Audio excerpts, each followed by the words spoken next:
another very important social institution, important in social life as well as from the exam point of view, okay, which is not as liked, as revered, as loved as family or religion, but important nonetheless, social stratification. Right? Now, what is social stratification, friends? A simplistic picture. The word strata means layers, right? As in geography, you talk of strata in rocks or layers, right? The different layered rocks. Likewise, when social groups can be arranged in layers one upon the other, okay, that is what constitutes a stratification system. Okay? So it simply means a form of structured inequality in society, where people can be placed in different social groups arranged in a vertical fashion. Okay? In simpler terms, friends, roughly put, social stratification is another term for social inequality. We will of course refine our understanding as we proceed, but for now, social stratification means broadly social inequality. So friends, let us begin on a broader ethical or philosophical note, and then we get down to the sociology of it. Which kind of state of society is preferable? Characterized by inequality or an egalitarian society is preferable? Okay, as a moral societal goal, what kind of society exists is morally preferable? An egalitarian society or one characterized by social stratification? Okay, I'm just asking your personal moral position on the issue. Should members of a society, should the people in a society be equal or unequal? Clearly, there is almost a unanimous desire, should I say, for the establishment of an egalitarian society. And friends, it is not new to the members of this lecture, okay, this student audience. It has been a running theme in the writings of great men, scholars, philosophers, political scientists since ages. Right? Most recently, it has come to be associated with the writings of Karl Marx, okay, and his notion of communist society. But it predates. This notion has been a running theme in human thought about the kind of society that we wish to establish. What? An egalitarian, classless society where all people are equal. Well, where nobody has the has to bear the pangs of wretched poverty, and while some are kind of bathing in privilege, there would not be indignity inflicted on any section of the society, while some are kind of revered. So any sort of distinctions between persons in terms of wealth, power, differentials, or prestige are morally considered as undesirable. Also appreciate, and it's not just in Marxist philosophy, even in the Western capitalist multi-party democratic model, one of the abiding themes is that of equality. Right? In fact, it was one of the important ideals born out of the French Revolution, the promise of liberty, equality, and fraternity. In our own constitutional scheme, do we emphasize on the notion of equality?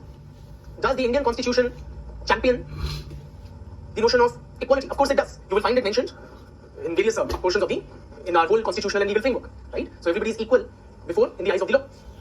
The preamble clearly states. So equality is of course a very cherished and noble kind of a state of society. Now, let us come to the practical side of it. Do you know of any society which is egalitarian, where all members of the society are equal, men and women? There are no rich or poor. Any society in this big and crazy and complex world. Human societies I'm talking of, not the animal kingdom. Kibbutz, somebody is giving an example of possibly an egalitarian society. We will investigate the kibbutz as well. Some are suggesting possibly tribes are egalitarian. We will investigate. Point is, friends, inequality has been found to be present across societies and throughout human history. Despite the cherished ideal of equality being promised, envisioned, written about, pursued, it seems to have not been attained. It seems to indicate what? That perhaps inequality or social stratification is inevitable and universal. In all societies, members are bound to be divided into different social groups arranged in a vertical hierarchical fashion. An egalitarian society has simply never existed. Why? Which theoretical perspective are we inching towards? Bataiye. Of course, the functional theory of social stratification. It is the functionalist theory which contains that social stratification is universal, is inevitable, because it performs some very vital functions for the society. So it is simply useful or functional for the society. And that is what possibly accounts for its universal presence. Despite this cherished ideal being articulated and even pursued by well-meaning persons in different societies and cultures.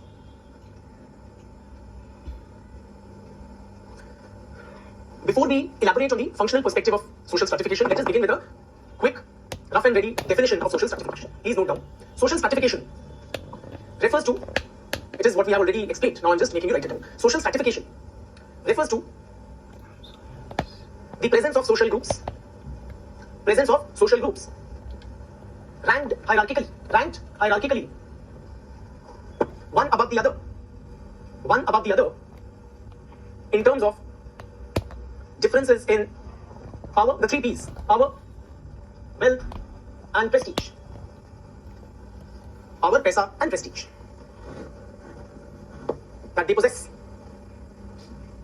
Full stop. Members of every strata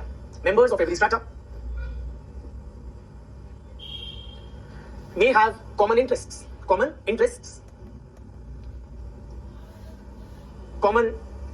lifestyle, and may develop self-identification, or may simply write, may identify as members of that strata. Full stop. Members of a strata may develop a subculture which is unique to them.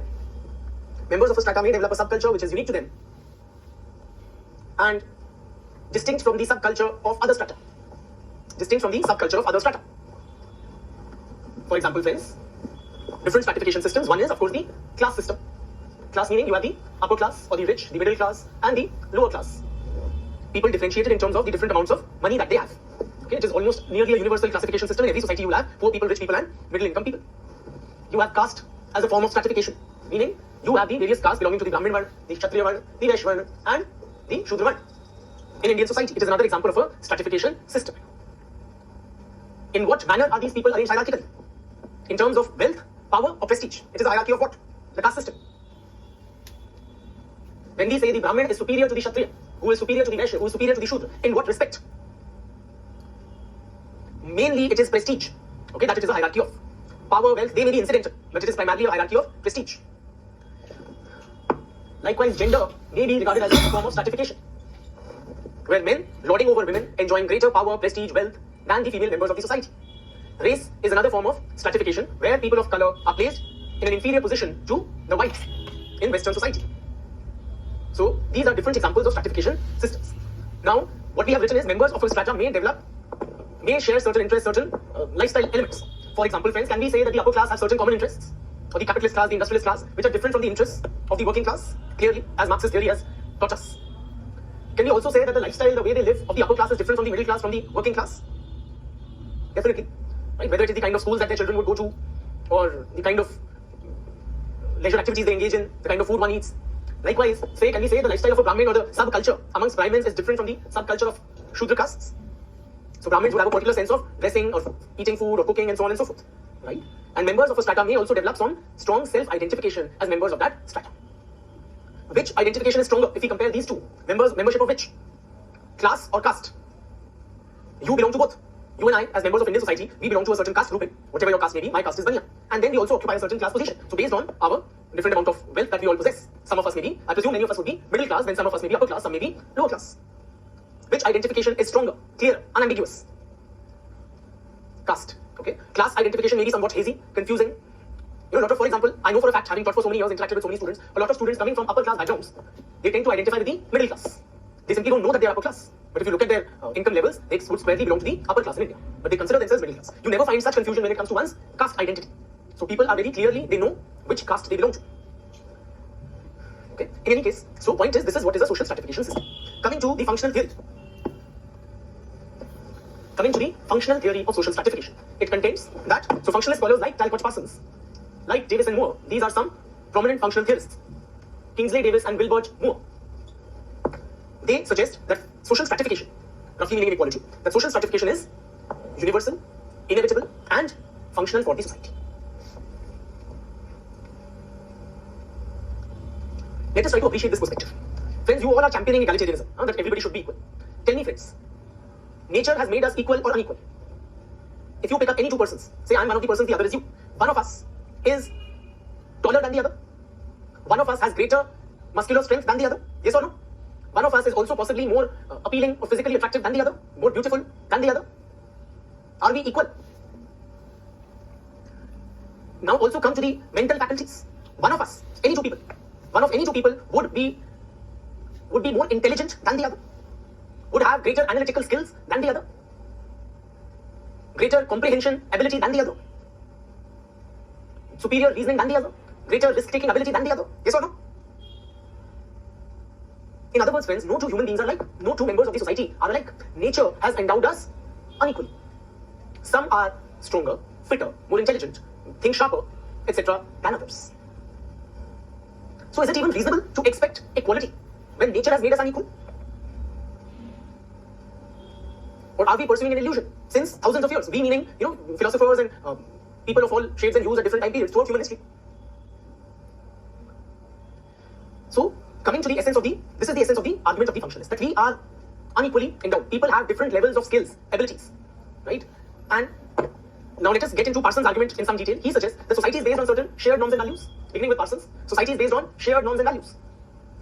So there is a broad consensus in the society regarding what is important and what is not. So based on those shared values, now people have different skills and abilities. Different members of the society would have different skills and abilities. Based on the level of skill or ability that they possess, they will contribute to upholding the values of the society to different degrees. So the common goals that a society pursues, some people will make greater contribution to the attainment of those goals of the society than others. So society will reward those people who contribute more to the common goals of the society by showering on them greater power or prestige or wealth. For instance, American society greatly values economic productivity, material wealth, creation, generation. So those who have that entrepreneurial skill more than others, a person like a Bill Gates or a Donald Trump, because they are contributing to the common goals of the society, which is material prosperity, they are contributing more. So the society rewards them by showering on them the position of the president or industry leader, a public figure, and of course richer than the average American. So this is bound to happen, right? This is inevitable. Everybody cannot contribute equally to the attainment of the goals of the society. You even take a tribal society. Okay? Some of you were suggesting tribes are equal or characterized by equality. Far from it. Even in a tribal society, functionalists argue. What would happen? They may value, as a society, because of the environment, they may value bravery as a trait. Now, some people are braver than others. So that person who is willing to dare to defend the tribe against an animal attack, now he is contributing greater to the common goals of ensuring the protection of the life of the members. So he will be rewarded by the tribe by giving him a seat on the tribal council or being made the tribal chieftain or something. So, simply put, friends, there is a consensus in the society on the norms and values, based on which there are certain common goals shared by the members of the society. People differ in terms of their skills and abilities. Nature has made us different. Those who are able to contribute more to the attainment of the collective goals, they are rewarded by the society for their greater contribution. Okay? And this produces inequality. So if you are more brave, people will salute you if the society values bravery. If you are more economically productive, entrepreneurial, etc., then society will shower on you greater material this thing. So based on your contribution to the society, people will be rewarded differently. That is simply what it is. Davis and Moore, okay, I'll take a minute. And then we continue. If you would done with Parsons, then I'll continue with Davis and Moore.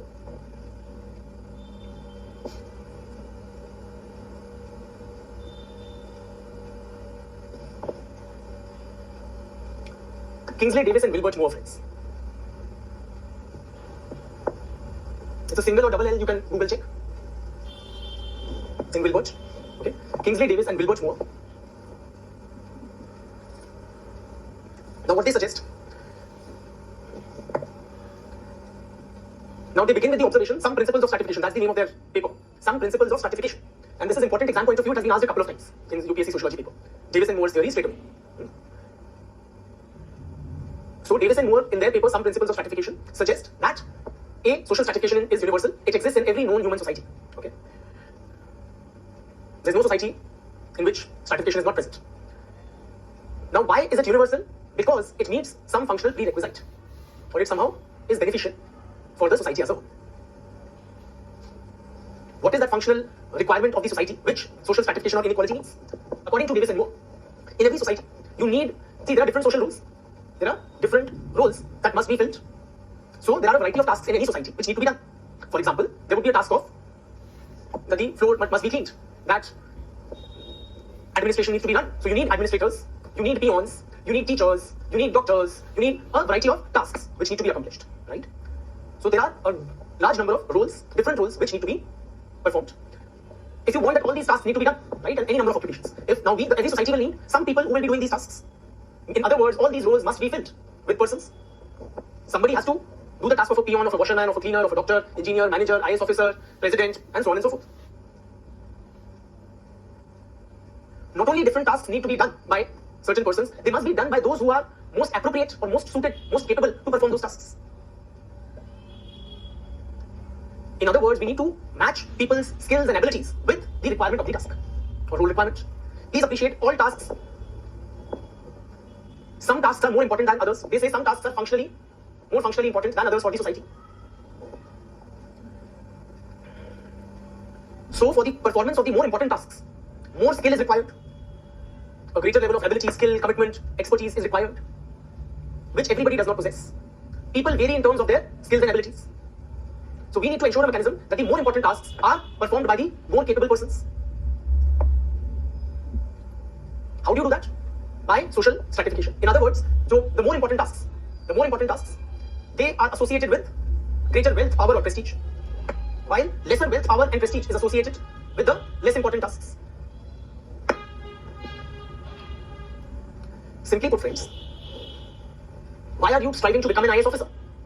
Let us create an egalitarian society where the task of the administrator has equal power and prestige in the society as the task of the peon. Now, which of these two tasks is more important for the society? Which is more difficult? Requires greater ability, skill, expertise? The job of an IAS. Now, why are you preparing for the IAS and not to become a peon? Tell me. It is this greater wealth, power, prestige associated with this functionally more important task, which is motivating lakhs of persons to strive for it. So, this social inequality, it does what? It serves to motivate members of the society to strive for the functionally more important tasks. And what will happen? Who will clear the exam? Who will clear the exam? Those who are more capable would clear the exam. So may the best man win. In other words, the more capable person would be chosen for the task of an IAS officer. By motivating large numbers of people to strive for the functionally more important jobs, the society is able to select the best of the lot for the performance of the more important tasks. And if you don't become an IAS officer, what do? Then there would be another job below the IAS, say that of an engineer or a doctor. You will try to be that, or in the MNCs, as an engineer or whatever. Then if you're not able to achieve that also, now again there are more people striving for those jobs than, so the people with the requisite merit or talent will be selected. Then if you're not able to, the rest will go for the next level job and so on and so forth. So that is how social stratification system, or attaching unequal rewards with different social roles, ensures that a large number of people are motivated, that different social roles are filled with the persons with the commensurate ability, talent, or expertise. Right? In other words, friends, according to Davis and Moore in simple terms, social stratification performs an important functional prerequisite, which is of effective role allocation and performance. The high rewards, which are built into the functionally more important positions, they keep the persons motivated to strive or continuously give their best input to the job. So not only is the job done, it is done very diligently. How many hours does Modi ji work? Legendary. Right? That legendary 18, 20, possibly 25 hours in a day. Why? Because of the high rewards, that the love, the crazy power in his hands, and the adulation that people shower over him, that motivates him to put in that kind of effort. As an IAS officer, will your life be easy? It will be very, very extracting and demanding. Okay? So, are you with me on this?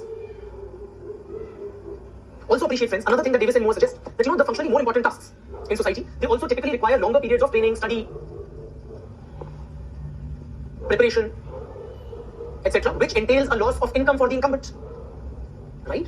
Simply put, if you had gone for a job straight away after graduation, whatever college you're coming from, you would have earned somewhere between 20,000 rupees a month to a lakh rupees a month. If you are preparing for the IAS for the next 2, 3, 4 years, you are sacrificing a hell lot of money. Why are you doing that? Are you fools? Your colleagues who graduated with you and took up a job straight away, right? They are earning while you are incurring a notional loss of income. Yet, it makes sense to you. Why? Because the very high rewards attached with this position which you are striving for, that would adequately compensate for the loss of income that you are undergoing during this long period of training and preparation. Simply put, you know that once you become an IAS officer, sab vasool ho jayega. All the difficulty and the financial loss that you have incurred, it will be made good once you obtain this very highly prized position. In other words, friends, Davis and Moore suggest that high rewards also serve to compensate the incumbents of functionally more important social roles for the loss of income that they incur during long periods of training and preparation. Okay? So that is how social stratification plays a very important functional role in society. It helps the society to select the most appropriate persons for the right kind of social roles. It ensures that various social roles are filled by persons with the requisite talent or ability. It motivates a large number of people. It also serves to integrate the society into a common mechanism.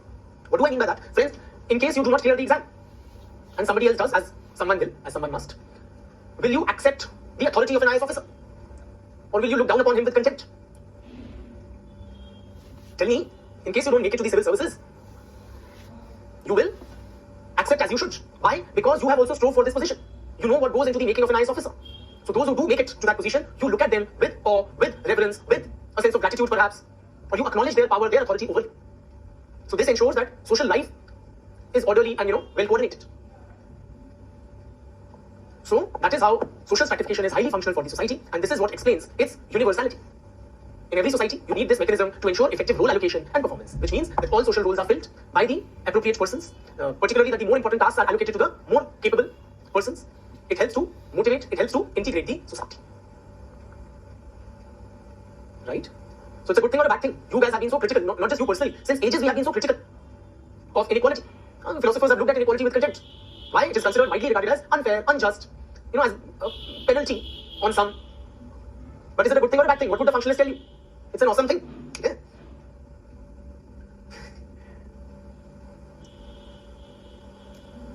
And with that, we call it a day. Okay? So, strive to become an IAS officer. Right? Attain that superior wealth, position, power that the society is looking forward to confer on you.